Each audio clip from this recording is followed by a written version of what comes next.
बीच हमार काफी सारा गीत आयल जेकरा के आप सभी अपन ढेर सारा आशीर्वाद प्यार दुलार देनी जा। एगो काफी प्यारा गीत जन एस मनोरंजन से आयल,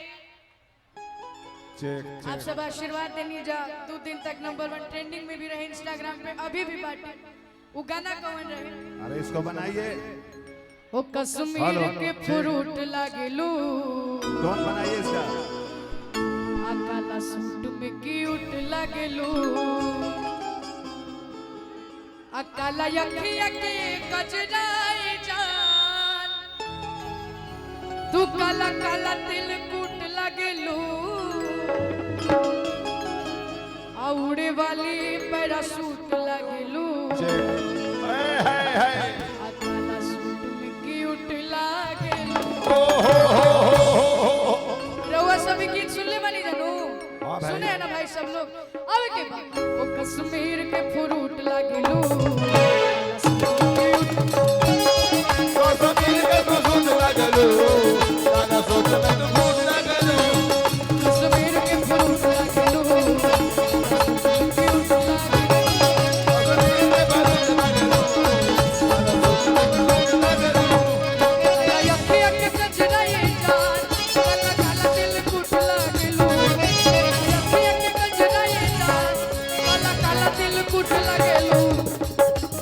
लेकिन ऐसे नहीं, थोड़ा हमारे साथ डांस करके।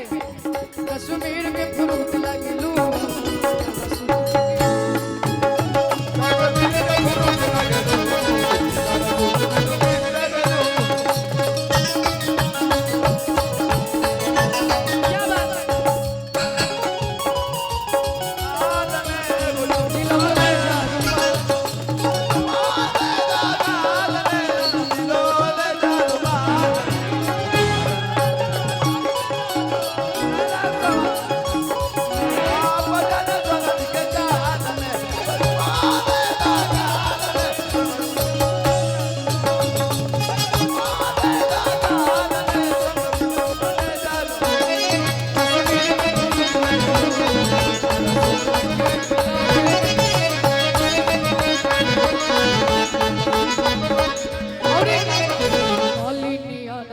खिललू बारू होना तू भौरा से मिललू बारू।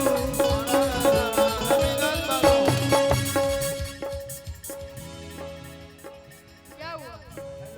हेलो दो गार्ड को भेजो, उधर से 2 डंडा वाला गार्ड को भेजो, तो ये पूरा सेट पर गिर रहे हैं।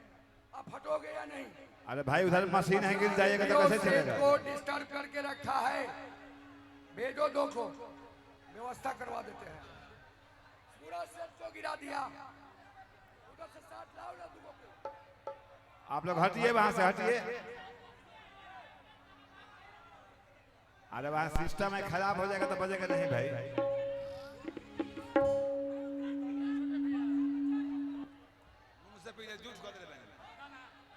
आवे के भैया वो करी रूप के बड़ाई के तना, नया नया रंग रूट लगेलू। आवे के वो चढ़े वाली राजदूत लगेलू, काला सूट में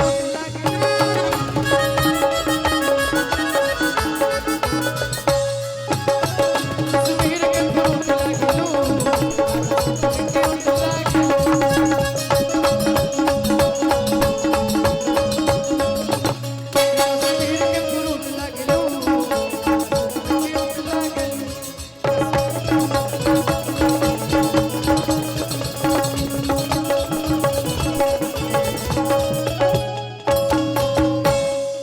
कश्मीर के फ्रूट लागेलू,